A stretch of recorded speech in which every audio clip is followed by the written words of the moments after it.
Hello and আসসালামু আলাইকুম everyone, welcome back to my channel. সবাইকে ঈদের আগাম শুভেচ্ছা জানাচ্ছি এবং পবিত্র রমজানের অনেক অনেক অনেক শুভেচ্ছা। আজ আমি আপনাদের সামনে একটা ঝটপট কাবাবের রেসিপি নিয়ে হাজির হয়েছি। তো এখানে আমি কিডনি বিনস সিদ্ধ করে নিয়েছি, তার সাথে ভালো করে সিদ্ধ করে নেওয়ার পর এটাকে ভালো করে ম্যাশড করে নেব যাতে কোনো লাম্পস না থাকে, এবং এই যে কিডনি বিনসের যে চোচা সেটা সহকারে রেখে দেব।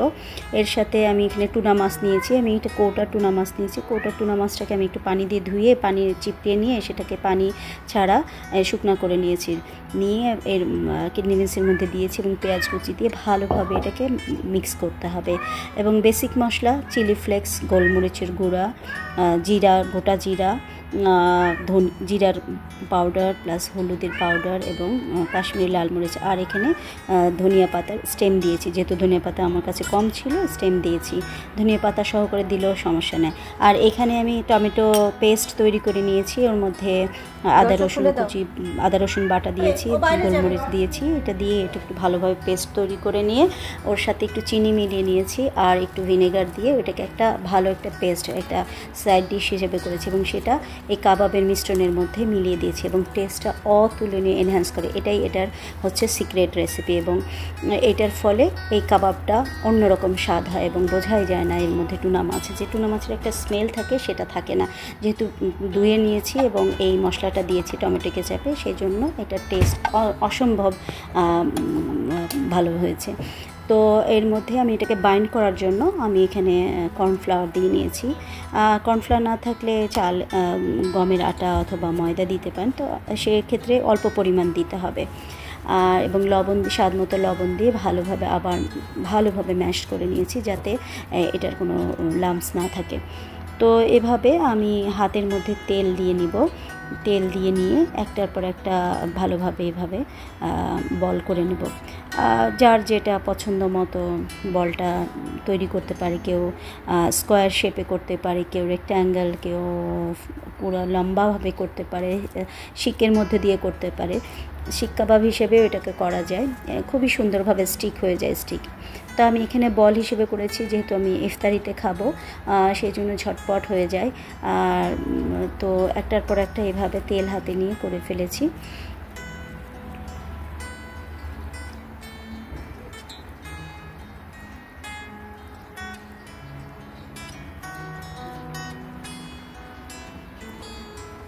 আর এখানে দেখতে পাচ্ছেন এই যে কিডনি বিনসের যে লাল চোচাগুলো, সেগুলো ফেলার কোনো দরকার নাই।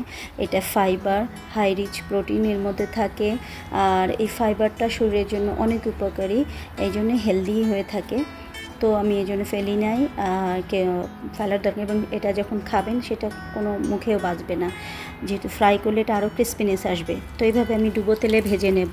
এই ডুবো তেলে ভাজবো এবং এই তেলটাকে আমি হাই হিটে রাখবো, যেহেতু এটা পুরোটাই মোটামুটি 5% মতো আনডান থাকে এবং বাকিটা তো সমস্তটা বয়েল করা, সিদ্ধ করা থাকে, সেহেতু প্রসেস হয়েই থাকে। তো যে 2-3 মিনিটের মধ্যে এটা হয়ে যায়।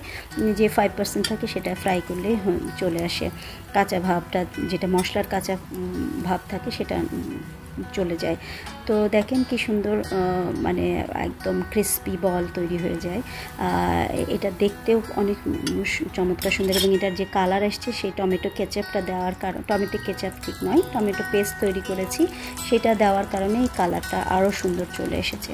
এবং এটা খেতেও অনেক স্বাদে অতুলনীয় হয়েছে এবং টেস্টি হয়েছে। তো এইভাবে এক এক করে সবগুলো ভেজে নিব।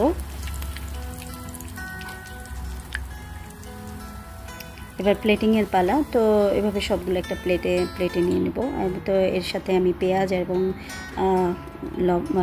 লেবু দিয়ে এটাকে প্লেটিং করে নিয়েছি, এবং এর ওপর দিয়ে যে টমেটো পেস্টটা তৈরি করেছি সেখানে যে তেলটা আছে সেই তেলটা দিয়ে নিচ্ছি, কারণ এই তেলের মধ্যে সমস্ত মশলার ফ্লেভার ওর মধ্যে চলে গেছে। তো এক্সট্রাভাবে দিলে অনেক টেস্টি হয়, কাঁচা সরিষার তেল দেওয়ার প্রয়োজন হয় না, এটা এভাবেই দেওয়া হয়, যেহেতু এটা আমি খাবার তেল দিয়ে করেছি।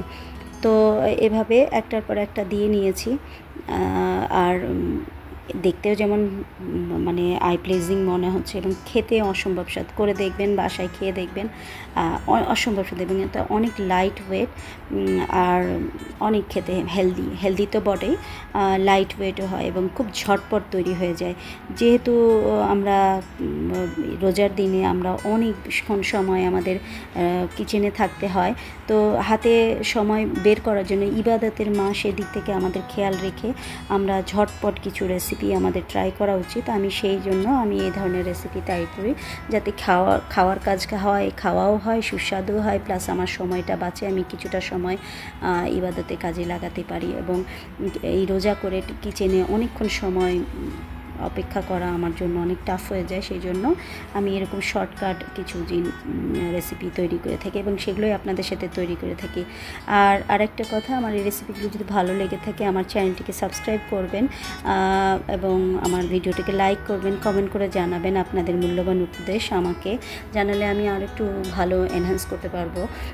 আমি যেহেতু এই চ্যানেলটিকে আর্নিংয়ের পারপাসে তৈরি করেছি, কিছু একটা করার জন্য, সেহেতু হোপ আপনারা আমার বিগত দিনগুলোতে যেভাবে পাশে ছিলেন সামনের দিনগুলোতেও থাকবেন।